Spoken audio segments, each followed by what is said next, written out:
एक जाणीव आणि भान निर्माण करणाऱ्या आणि समतेसाठी संघर्ष करण्याची मूल्य ज्यांनी आपल्यामध्ये रुजवली अशा सर्व महामानवांना माझं अभिवादन। आणि तसंच आज 6 डिसेंबर डॉक्टर बाबासाहेब आंबेडकर यांचा महापरिनिर्वाण दिन आहे आणि त्यासाठी आजचं जे आंदोलन आहे ते बाबासाहेबांच्या चळवळीतला एक महत्त्वाचा टप्पा असलेल्या पातोड्याच्या देवीच्या ठिकाणी होतोय आणि हाही एक खूप महत्त्वाचा योगायोग आहे।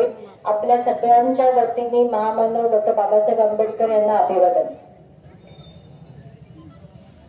ज्योतिबा फुलेंपासून सुरुवात झालेला विषमतेबद्दलचे प्रश्न समाजाला विचारणारा, विषमतेबद्दलचं भान निर्माण करणारा जो प्रवास होता तो अनेक संघर्षातून जात होता आणि तो संघर्षातून जाता जाता शेवटी जेव्हा संविधानाची निर्मिती झाली तेव्हा त्या संविधानाच्या निर्मितीमध्ये पूर्णपणे विषमता संपवण्याचं एक पाऊल उचललं गेलं, त्याची चौकट निर्माण केली गेली आणि त्या संविधानाच्या मध्ये जे जे समाज मागासवर्गीय आहेत, ज्यांचा विकास झालेला नाही, ज्यांना समाजामध्ये कुठल्याही पद्धतीची सत्ता मिळालेली नाही, अशा समाजांना आरक्षणाचा लाभ देण्याची तरतूद त्या संविधानाने करून ठेवली।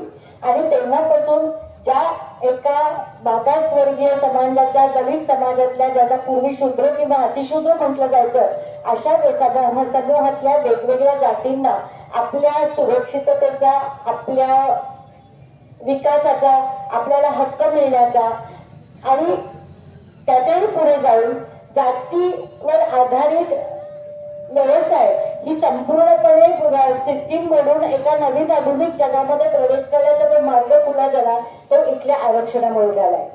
आज आपण कुठेही बघितलं तर अतिशय उच्च स्थानापासून ते छोट्या छोट्या नोकऱ्यांपर्यंत किंवा शिक्षणामध्ये बहुजन समाजातली मुलं मोठ्या प्रमाणावरती दिसतात आणि तो मार्ग त्यांच्या आरक्षणामुळे खुला झाला।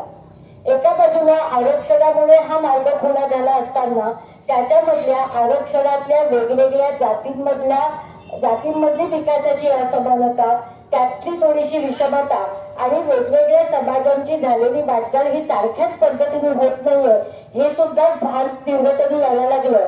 आणि आता चळवळीमध्ये किंवा एका राजकारणामध्ये आपण आता अशा टप्प्यामध्ये आहोत की एकेकाळी आरक्षणाकडे अतिशय तुच्छतेने बघणारे आणि त्याची अवहेलना करणारे लोक आता जागरूक होऊन आरक्षणाची मागणी करायला लागले।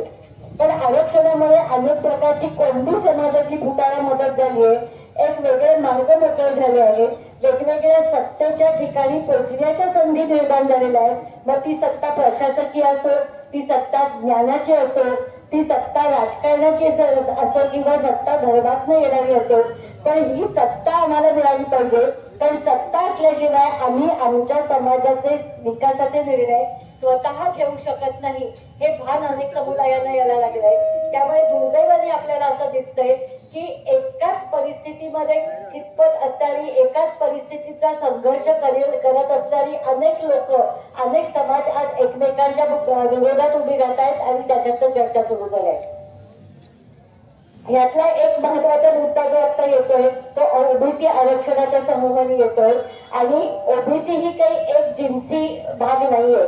ओबीसी समाजामध्ये असंख्य जाती आहेत आणि महाराष्ट्राच्या पातळीवरती बोलायचं गेलं तर ओबीसी समाजामध्ये सुद्धा आपण अधिक लोकसंख्या असलेले ओबीसी समाज आणि मायक्रो ओबीसी म्हणजे ज्यांची लोकसंख्या अत्यंत कमी आहे असे सगळे वेगवेगळे बहुजन समाज त्याच्यामध्ये येतात आणि त्याच्यामध्ये 12 बलुतेदार हा महत्वाचा एक घटक आहे।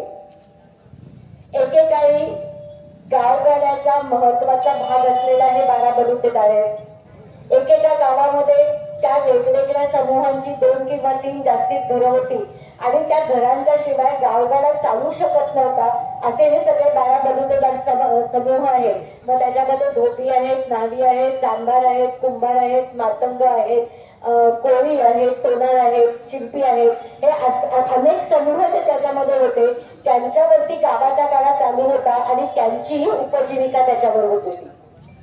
आधुनिकता आल्यानंतर यातल्या अनेक समाजांचे पारंपरिक व्यवसाय आहेत ते त्यांच्या हातातून निष्ठत गेलेले आहेत।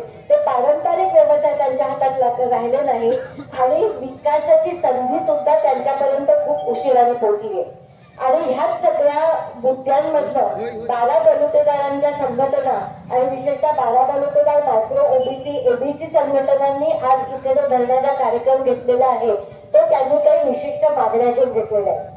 त्यातला त्यांचा एक महत्वाची मागणी आहे ती म्हणजे रोहिणी आयोगाच्या शिफारसी लागू करण्याबद्दल. आणि त्यातली महत्वाची शिफारस आहे ती म्हणजे ओबीसींच्या साठी सुद्धा जे आरक्षण आहे त्याच्यामध्ये वर्गीकरण करण्याबद्दलची. वर्गीकरण करण्याचा इतिहास महाराष्ट्राचा नवीन नाहीये. MT-DMT साठी असलेलं जे आरक्षण आहे त्याच्यामध्ये हे वर्गीकरण केलेलं आहे. मागच्या 7-8 वर्षांमध्ये मातंग समाजाने मोठ्या प्रमाणावरती SC कॅटेगरीमध्ये वर्गीकरणाची मागणी केली होती. त्याला काही वेळेला वंचित बहुजन आघाडीने तत्वशः पूर्णपणे पाठिंबा दिलेला होता. त्यामुळे वर्गीकरणाच्या मागणीच्या बाजूने विशेषतः त्याच एका आरक्षित समूहामध्ये किंवा त्याच एका कास्ट कॅटेगरीमध्ये आरक्षणाच्या कॅटेगरीमध्ये ज्या समाजांचा विकास झालेला नाही, जे समाज अजूनही अविकसित आहे, ज्यांना त्या आरक्षणाचा फायदा आतापर्यंत फारसा मिळालेला नाही, अशांसाठी वर्गीकरण आवश्यक ठरतं. आणि ह्या भूमिकेला वंचित बहुजन आघाडीने कायमच पाठिंबा दिलेला आहे आणि आम्ही तो त्याच्यामध्ये देत आहोत. हा पाठिंबा देण्याचं एक मुख्य कारण आहे. मुळातच जे वंचित आहेत त्यांना प्राधान्य मिळायला पाहिजे. मग ते आरक्षणात मिळायला पाहिजे, ते देशाच्या बजेटमध्ये मिळायला पाहिजे, ते देशाच्या वेगवेगळ्या धोरणांमध्ये वंचितांना प्राधान्य दिलं पाहिजे. ही भूमिका घेऊन वंचित बहुजन आघाडी लढतीये आणि त्यामुळे वंचितांना प्राधान्य हा कायमच तत्व वंचित बहुजन आघाडीकडनं पाळलं जाणार आहे. आणि म्हणूनच जेव्हा आरक्षणाचा जेव्हा मुद्दा येतो तेव्हा त्या जात समूहामधल्या सुद्धा वंचितांना प्राधान्य द्यावं या भूमिकेतनं गेले काही वर्ष गरीब मराठा किंवा रयत मराठा ही संकल्पना बाळासाहेब आंबेडकर आणि वंचित बहुजन आघाडी त्याच्यामध्ये बाबत आलेले. आज जी ज्या मागण्या घेऊन हे आंदोलन चालू आहे त्या मागण्या बहुसंख्य मागण्यांना आमचा पाठिंबा आहे. फक्त त्यातली एक महत्वाचा मुद्दा आहे की ह्यातला कुठलीच मागणी हे जोपर्यंत ओबीसींची जनगणना होत नाही तोपर्यंत अंमलात येणं कठीण आहे. पण कुठलाही धोरणात्मक निर्णय घेत असताना तुमच्या हातात शेवटी आकडेवारी लागते, तुमच्या हातात माहिती लागते, तुमच्या हातात सायंटिफिक फॅक्ट्स लागतात. आणि त्यामुळे जोपर्यंत ओबीसींची जनगणना होत नाही तोपर्यंत बाकीच्या रोहिणी आयोगाच्या शिफारसी लागू करणं हे खूप टेक्निकली कठीण होणार आहे. त्यामुळे जातीय जनगणनेची मागणी तर आपण लावून धरण्याची त्याच्यामध्ये गरज आहे. आणि माझ्या केवळ ह्याच नाही, ह्याच्या आधी असलेल्या सगळ्या सरकारांच्या वरती माझा आरोप असा आहे की मुळामध्ये खरंच ओबीसींची जनगणना झाली तर इथलं आत्ताचं सुप्रीम कोर्टाच्या आदेशाप्रमाणे असलेलं जे 50% आरक्षण आहे ते सुद्धा ओलांडून आपल्याला पुढे जावं लागेल. अशा परिस्थितीत आकडेवारी बाहेर येण्याची शक्यता आहे. आता 27% आरक्षण आहे, पण मला खात्री आहे की ओबीसींची जनगणना झाली तर त्यांची आकडेवारी ह्याच्यापेक्षा खूप मोठ्या प्रमाणावरती येणार आहे. आज या 27% आरक्षण आहे. मला विजयबाईंनी दिलेल्या आकडेनुसार मायक्रो ओबीसीची संख्या महाराष्ट्रामध्ये जवळजवळ 13% आहे. पण खरंच जर आपण अभ्यास केला तर माझी खात्री आहे की ओबीसी आरक्षणाचे लाभ 13% या प्रमाणामध्ये 12 बलुतेदारांना मिळालेले नाहीये. त्यातला मोठा भाग हा पुन्हा ओबीसी मधल्या मोठ्या जात समूहांना मिळाला असल्याची शक्यता खूप आहे.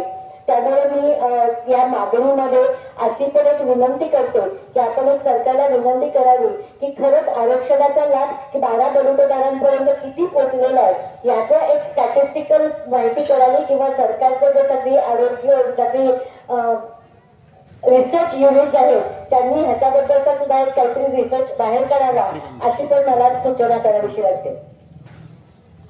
कुठलीच सामाजिक विकासाची मागणी, विषमते विरुद्धची मागणी, सामाजिक न्याय मिळण्याची मागणी ही दुर्दैवाने संविधान मिळालेलं असलं तरी ती पूर्ण करून घेण्यासाठी आणि संविधानातल्या तरतुदींची संविधानाने दिलेल्या संरक्षणाची अंमलबजावणी करण्याकरता दुर्दैवाने हे सगळे लढे हे तुम्हाला राजकीय परिघामध्येच लढावा लागतात.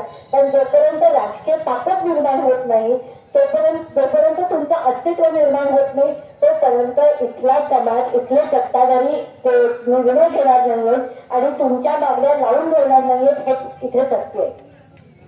काही गोष्टींची मला इथे आजच्या विचारमंचावर खंत पण व्यक्त करायची आहे, ती म्हणजे जेव्हा एका काळामध्ये वंचित बहुजन आघाडीचे त्यावेळेला भारिप बहुजन महासंघ होता, भारिप बहुजन महासंघाचे 3 ओबीसी मंत्री आमदार होते आणि 2 त्यातले मंत्री होते. त्या काळामध्ये भांडून ओबीसींना शिष्यवृत्ती चालू केली गेली होती, तो निर्णय घेतला होता. त्याच्यानंतर ओबीसींची शिष्यवृत्ती हळूहळू बंद होत गेली. त्याच्या विरुद्ध दरवेळेला वंचित बहुजन आघाडीने किंवा आधी भारिप बहुजन भारिप बहुजन महासंघाने आंदोलन करताना ज्या प्रमाणामध्ये ओबीसी समाजाने आपल्या मुलांच्या शिष्यवृत्ती करता मैदानात उतरायला हवं होतं ते उतरलेले नाही. आता एक वेगळं आंदोलन सुरू होऊन जेव्हा आपल्या अस्तित्वाला धक्का लागण्याची शक्यता आहे किंवा आहे ते 27% आरक्षण पण आपल्या वाट्याला येणार नाही अशी शक्यता निर्माण झाली, तेव्हा आता कुठेतरी ओबीसी समाज जागरूक होतोय. पण जोपर्यंत आपली अस्तित्व आपण राजकीय पातळीवरती दाखवून देत नाही तोपर्यंत दखल घेतली जात नाही. आपली भीती निर्माण झाली पाहिजे, ही मतं आपल्याला मिळणार नाही, हा धाक इथल्या सत्ताधाऱ्यांना निर्माण झाला पाहिजे आणि तरच कुठेतरी याच्यामध्ये एक वेगळी दखल घेतली जाईल. मला आमंत्रण द्यायला जेव्हा विजय देव आले तर मी त्यांना असं म्हटलं की मी 93 सालापासून भारिप बहुजन महासंघाची वाटचाल बघतीये आणि त्यावेळेला कायम असं वाटत होतं की आपण प्रत्येक जण आपापल्या जातीची एक ओळख घेऊन ठामपणाने उभे असतो. मी दर्दी आहे, मी सोनार आहे, मी कोळी आहे, मी शिल्पी आहे, ती आपली ओळख जास्ती असते. आपल्याला खरंच आपलं राजकीय अस्तित्व निर्माण करायचं असेल आणि 12 बलुतेदारांचा प्रश्न आणि रोहिणी आयोगाच्या अंमलबजावणी ही मार्गी लावायची असेल तर आपली जातीच्या ओळखीच्या पलीकडे जाऊन मी 12 बलुतेदार आहे, मी मायक्रो ओबीसी आहे, या देशातल्या सगळ्या जनजीवनामध्ये माझा महत्वाचा वाटा आहे आणि तो मिळवण्यासाठी आम्ही संघटित होणार आहोत ही भूमिका आता 12 बलुतेदारांनी घेतली पाहिजे. त्यामुळे स्वतःच्या स्वजातीय ओळखीपेक्षा 12 बलुतेदार म्हणून मायक्रो ओबीसी म्हणून स्वतःची ओळख घेऊन जेव्हा आपण ठामपणाने उभे राहतो तेव्हाच आपल्याला राजकीय दृष्ट्या न्याय मिळवण्याच्या, सामाजिक न्याय मिळवण्याच्या दृष्टीने आपली वाटचाल सुरू होते आणि तो प्रवास 12 बलुतेदार संघटनेने करावा अशी माझ्यांना विनंती आहे. या त्यांच्या सगळ्या प्रवासामध्ये वंचित बहुजन आघाडी आणि बाळासाहेब आंबेडकर तुमच्याबरोबर असतील एवढेच मी सर्व पक्षाच्या वतीने आज सांगू इच्छिते. जय हिंद, जय भारत.